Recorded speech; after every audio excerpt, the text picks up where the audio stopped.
Hello guys, welcome back to my channel. So ഇന്ന് day 3 ആണ്. ഞാൻ പറഞ്ഞില്ലേ, നമ്മളിപ്പോൾ കുറച്ച് അന്ന് ഷീറ്റ് ബാലൻസ് ഒന്ന് എല്ലാം നമ്മൾ താഴെ കൊണ്ടുപോകുന്നുണ്ട്.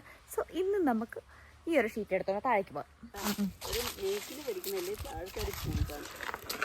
ഓ ഒന്നും മാറണം മാക്കാനേ.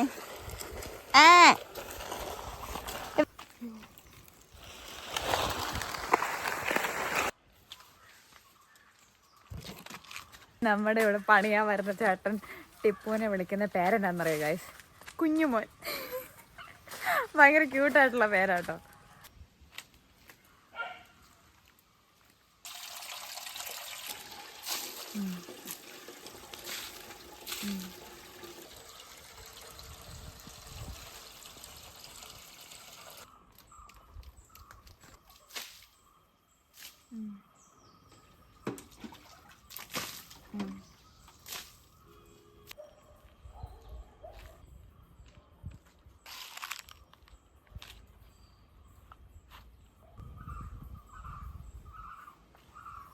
ഇന്നലത്തെ ഒരു ക്ലൈമറ്റ് നിങ്ങൾ കണ്ടില്ലായിരുന്നു? നല്ല ക്ലൈമറ്റ് ആയിരുന്നു, നല്ല മഴയൊക്കെ പെയ്ത് അത്യാവശ്യം നല്ല വെയിലായിട്ടുള്ള ഒരു ക്ലൈമറ്റ് ആയിരുന്നു കേട്ടോ. പക്ഷെ ഇന്ന് ഉച്ചയ്ക്ക് മുതൽ ഇവിടെ കണ്ടോ ഫുള്ള് എന്താ പറയാ, ഒരു മഴക്കാറായിട്ടുള്ള ഒരു കാലാവസ്ഥ. എനിക്ക് ഈ കാലാവസ്ഥ സത്യമായി എനിക്ക് ഒട്ടും ഇഷ്ടമല്ല. ഫുൾ ഒരു ഇരുണ്ട് മൂടിക്കിടക്കുന്ന ഒരു നെഗറ്റീവായിട്ടുള്ള ഒരു കാലാവസ്ഥയാണ് എന്നെ സംബന്ധിച്ചത്. എനിവേ, നമ്മുടെ മഡ് ഹൗസിൻ്റെ അപ്ഡേറ്റ്സിലേക്ക് വരുവാണെങ്കിൽ നമ്മളിപ്പോൾ പുല്ല് വെച്ചുകൊണ്ടിരിക്കുകയാണല്ലോ. നമ്മളിപ്പോൾ ഫെൻസിങ്ങിൻ്റെ ഈ ഒരു കാര്യം ബാലൻസ് ചെയ്യാനായിട്ട് ബാക്കിയുണ്ടായിരുന്നു. ഇന്ന് നമുക്ക് ഒരു ഏറ്റവും കൂടുതൽ ചലഞ്ചിങ് ആയിട്ട് എനിക്ക് പേഴ്സണലി ഫീൽ ചെയ്യുന്നൊരു കാര്യം എന്താണെന്ന് വെച്ചാൽ, ഞാനിപ്പോൾ ഈ മഡ് ഹൗസിൻ്റെ വർക്ക് തുടങ്ങിയിട്ട് ഏകദേശം ഒരു 1 ഇയർ ആയിട്ടുണ്ട്. ഈ ഒരു സമയത്ത് എനിക്ക് ഏറ്റവും കൂടുതൽ ഫേസ് ചെയ്ത ഒരു ബുദ്ധിമുട്ടെന്ന് പറഞ്ഞാൽ, നമുക്ക് വേണ്ടിയിട്ട് ഇതൊന്ന് ചെയ്തു തരാൻ ആളുകളില്ല, അല്ലെങ്കിൽ നമുക്ക് പ്രോപ്പറായിട്ടുള്ള വർക്കേഴ്സിനെ കിട്ടുന്നില്ല. ഇപ്പം ഞാൻ ഈ മഡ് ഹൗസ് പണിയാൻ തുടങ്ങിയതിന് ശേഷം പണിയാൻ തുടങ്ങിയ പല കോൺക്രീറ്റ് ബിൽഡിങ്ങുകളും ഇന്ന് അവർ 2-3 മാസം മുന്നേ തന്നെ എന്താ പറയുക ഇനോഗ്രേഷൻ കഴിഞ്ഞിട്ടുണ്ടെന്ന് വേണം പറയാൻ. ഇപ്പോൾ അതാണ് ഞാൻ ഫേസ് ചെയ്യുന്ന ഏറ്റവും വലിയൊരു ചാലഞ്ച് എന്ന് പറയുന്നത്. ഇന്ന് തന്നെയാണെന്ന് പറഞ്ഞാൽ നമ്മുടെ വർക്കേഴ്സ് വന്നിട്ടില്ല. അവർക്ക് വേറെ വേറെ കാര്യങ്ങൾ വരുമ്പോൾ അവരങ്ങനെ പോവാണ്.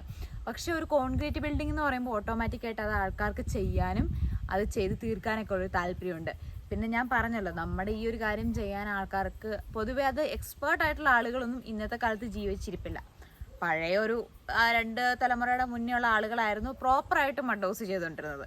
എന്നാലും കഴിഞ്ഞൊരു ജനറേഷനിലുള്ള കുറേ ആളുകളാണ് ഇത് ഇപ്പോഴും കണ്ടിന്യൂ ചെയ്ത് പോകുന്നത്. സോ എനിക്ക് ഈ ഒരു ഫീൽഡിലേക്ക് ആര് വന്നിട്ടുണ്ടെങ്കിലും എനിക്ക് പറയാനുള്ള കാര്യം എന്ന് പറഞ്ഞിട്ടുണ്ടെങ്കിൽ, ഞാൻ ആദ്യമേ വിചാരിച്ചുകൊണ്ടിരുന്നത് ചിലപ്പോൾ ഒരു ഫിനാൻഷ്യൽ ആയിട്ടുള്ള പ്രശ്നം കാരണമായിരിക്കും ഈ ഒരു സംഭവം നമുക്ക് തീരാൻ പറ്റാതെ പോകുന്നത്. കാരണം നമുക്ക് ലിമിറ്റഡ്, ഇപ്പോൾ എനിക്ക് നിങ്ങളുടെ അടുത്ത് ഓപ്പണായിട്ട് പറയും, ഞാൻ ഒറ്റയ്ക്കാണ് ഈ ഒരു സംഭവം ചെയ്യുന്നത്. അതുകൊണ്ട് തന്നെ നമുക്ക് ഒരുപാട് ഫിനാൻഷ്യൽ സപ്പോർട്ട് വേറെ ആളുടെ അടുത്തുനിന്ന് ഒരു ഇൻവെസ്റ്റേഴ്സിനെ കണ്ടിട്ട് അങ്ങനെയല്ല ഞാൻ ചെയ്യുന്നത്. ഞാൻ സ്വന്തം ഒരു എക്സ്പെരിമെൻ്റ് എന്നുള്ള രീതിയിലാണ് ചെയ്യുന്നത്. അപ്പോൾ എൻ്റേതായിട്ടുള്ള ഫിനാൻഷ്യൽ ലിമിറ്റേഷൻസ് എനിക്ക് ഒരുപാടുണ്ട്. അപ്പോൾ ഞാൻ ആദ്യമേ വിചാരിച്ചുകൊണ്ടിരുന്നത് എൻ്റെ ഒരു ഫിനാൻഷ്യൽ ലിമിറ്റേഷൻ കാരണമായിരിക്കും ചിലപ്പോൾ എനിക്കിത് ഇത്ര പെട്ടെന്ന് ചെയ്ത് തീർക്കാൻ പറ്റാതിരിക്കുന്നതെന്നാണ്.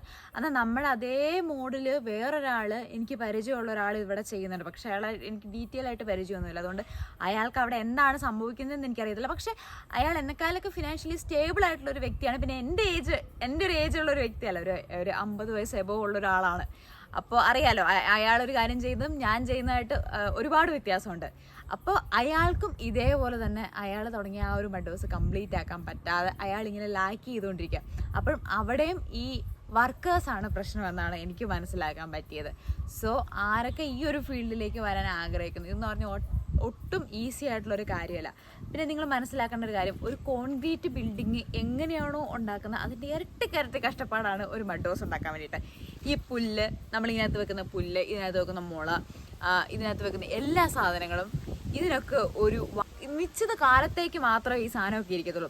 ഒരു 2 വർഷമോ 3 വർഷമോ കഴിയുമ്പോഴത്തേക്കും ഇതിൻ്റെ അവസ്ഥ മാറും. വീണ്ടും നമ്മൾ ഒന്നേന്ന് പോയിട്ട് പുല്ലാണെങ്കിൽ പുല്ല് വെട്ടിക്കൊണ്ടുവരണം, മുളയാണെങ്കിൽ മുള വെട്ടിക്കൊണ്ടുവരണം. ഇതിനടുത്ത് പല ആൾക്കാരും ഓപ്പൺ ആയിട്ട് ചോദിച്ചിട്ടുള്ളൊരു കാര്യം, നിങ്ങൾക്ക് ഈ മഡ് ഹൗസ് ചെയ്യുന്ന സമയത്ത് നിങ്ങൾക്ക് ഒരു കോൺക്രീറ്റ് ഒരു റിസോർട്ട് തുടങ്ങുവാണെങ്കിൽ പണ്ടേ കൂടി എന്താ പറയുക, പണ്ടേ ഇതൊക്കെ ചെയ്ത് തീർക്കത്തില്ലായിരുന്നു എന്നിട്ട് അടുത്ത് ഓപ്പൺ ആയിട്ട് ചോദിച്ചേക്കുന്ന ആൾക്കാരുണ്ട്. ഇത് ചെയ്തുകൊണ്ടിരുന്ന സമയത്ത് എൻ്റെ മുഖത്തടിച്ച പോലെ പറഞ്ഞ ആൾക്കാരുണ്ട്, ഇത് ഒരിക്കലും സക്സസ്ഫുൾ ആവത്തില്ല, ആളുകൾ ഇത് വരാൻ എക്സ്പ്ലോർ ചെയ്യാൻ താല്പര്യമില്ലാത്ത ആൾക്കാരുണ്ട്.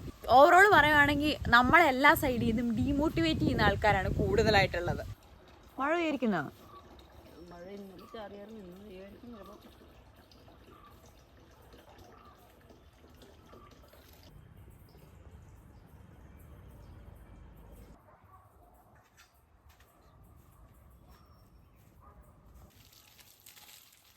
ഗൈസ്. അപ്പോൾ നമ്മളത് ഇവിടെയായിട്ടാണ് വാതിൽ വെക്കാനായിട്ട് ഉദ്ദേശിക്കുന്നത് കേട്ടോ. അതും നമ്മുടെ അടുത്ത് പഴയ ഒരു വാതിലുണ്ട്, ആ സെയിം വാതിൽ തന്നെയാണ് വെക്കുന്നത്. അപ്പോൾ നമ്മൾ ഇതിൻ്റെ ഇടയ്ക്കായിട്ട് വാതിൽ വരുമല്ലോ, അപ്പോൾ അവിടെ സെപ്പറേറ്റ് ആയിട്ട് വാതിൽ ഫിറ്റ് ചെയ്യാനായിട്ടൊരു തടി വേണം. അപ്പം നമ്മളിങ്ങനെ എടുത്ത് അളന്ന് നോക്കിക്കൊണ്ടിരിക്കും അതെങ്ങനെ വന്നാൽ ശരിയാവുമെന്ന്. ഇതാണ് ടിപ്പുവിൻ്റെ ബെഡ് സ്പേസ്. ഇതാണ് നമ്മൾ വെക്കാനായിട്ട് ഉദ്ദേശിക്കുന്ന കതക്. ആ കതകിനേക്കാളും കുറച്ച് നീളം കുറവാണ് നമ്മളിപ്പോൾ എടുത്തുകൊണ്ട് വന്ന കമ്പിന്. അപ്പം നിങ്ങൾ വിചാരിക്കും ഇത്രയും പഴയ കതകൊക്കെയാണോ വെക്കുന്നത്? ആക്ച്വലി അത് നമ്മുടെ ജസ്റ്റ് ഒരു സ്റ്റോർ റൂം പോലത്തെ ഒരു ഇതുണ്ടാക്കാൻ വേണ്ടിയിട്ടോ. അപ്പോൾ നമ്മുടെ ഈ വീടിനോട് ചേർന്നിരിക്കുമ്പോൾ അത് അതേപോലെ തന്നെ ഒരു പഴയ രീതിയിൽ തന്നെ ഇരിക്കണമല്ലോ. സോ അതിന് വേണ്ടിയിട്ടാണ് അതേപോലെ തന്നെ നല്ല ഒരു കതക് നമ്മൾ സെറ്റ് ചെയ്തത് കേട്ടോ. ഗൈസ്, ഈ കാണുന്നത് ഒരു ഓടാണ് കേട്ടോ, ക്ലിയർ ആയിട്ടുള്ള ഓടാണ്. ഇതോടെ എപ്പോഴും സൂര്യപ്രകാശം വരും, അങ്ങനെ നമ്മുടെ വീടിനുള്ളിൽ ലൈറ്റ് ഉണ്ടായിരിക്കും. സോ ഗൈസ്, നമ്മുടെ ഈ സൈഡിൽ ഉണ്ടാക്കുന്ന ഒരു കുഞ്ഞ് സ്റ്റോർ ഉണ്ടല്ലോ, പനയുണ്ടല്ലോ, പന അതുപോലെ കമുക്, ഇതിന് രണ്ടിനെയും തടി വെട്ടിയെടുത്ത് നമ്മളിങ്ങനെ നീളത്തിൽ കട്ട് ചെയ്യും. ആ കട്ട് ചെയ്ത പീസ് എടുത്തിട്ട് നമുക്ക് അടിക്കും. അത് നല്ല സ്ട്രോങ് ആണ്. അപ്പോൾ അത് വെച്ചിട്ടാണ് നമ്മുടെ സൈഡ് ചെയ്യുന്നത്. ഇപ്പോൾ നമ്മുടെ പറമ്പിൽ 3-4 പനയുണ്ട്. അപ്പോൾ അതിൽ നിന്ന് തന്നെ നമ്മൾ പന വെട്ടിയെടുത്തിട്ടാട്ടോ നമ്മളിത് കട്ട് ചെയ്തെടുത്തുകൊണ്ടിരിക്കുന്നത്. ശരിക്കും നമ്മുടെ വീടിന് അത്യാവശ്യം താഴെയായിട്ടാണ് പന നിൽക്കുന്നത്. അപ്പോൾ പനയുടെ അവിടെ നിന്ന് കട്ട് ചെയ്തിട്ടത് നമ്മുടെ വീടിൻ്റെ മുറ്റത്ത് കൊണ്ടിട്ടേക്കോ. ഇനി അതിനുള്ളിൽ ചകിരിച്ചോറെന്ന് പറയുന്നൊരു സാധനമുണ്ട്. അതായത് ഈ പനയുടെ തടിയോട് തന്നെ ചേർന്നിരിക്കുന്ന ഒരു സ്പോഞ്ച് പോലത്തെ ഒരു ഭാഗമുണ്ട്. ആ സാധനം നമ്മൾ കട്ട് ചെയ്ത് കളയും. അല്ലെങ്കിൽ കുറച്ച് കഴിയുമ്പോഴത്തേക്കും എന്തെങ്കിലുമൊക്കെ ജീവികൾ അത് വന്നിട്ട് തിന്ന് ആ തടിക്ക് കംപ്ലൈൻറ്റ് ഉണ്ടാവും. സോ അതിപ്പോൾ നമ്മൾ ഫുള്ളായിട്ട് ചെത്തി കളഞ്ഞിട്ടുണ്ടെങ്കിൽ മാത്രമേ ആ തടി ഇങ്ങനെ സ്ട്രോങ് ആയിട്ടിരിക്കത്തുള്ളൂ.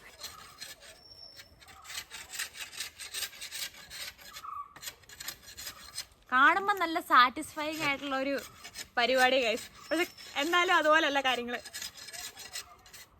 ഇത് കണ്ടോ ഇവിടെ ഇരുന്ന് ഉറങ്ങുന്നത് ടിപ്പു. സോ ഗൈസ്, അപ്പോൾ ഇത്രേ ഉള്ളൂ ഇന്നത്തെ വീഡിയോ. നമ്മളിന്ന് 2 മറ്റേ വുഡ് പീസ് നമുക്ക് സ്ലൈസ് ചെയ്ത് കട്ട് ചെയ്ത് കളയാൻ പറ്റി. ഇനിയും നമുക്ക് കുറേ കാര്യങ്ങൾ ചെയ്യാനുണ്ട്. So tomorrow we need to do again. അപ്പോൾ ഇത്രേ ഉള്ളൂ ഇന്നത്തെ വീഡിയോ. അടുത്തൊരു വീഡിയോ കാണാൻ ബൈ ബൈ.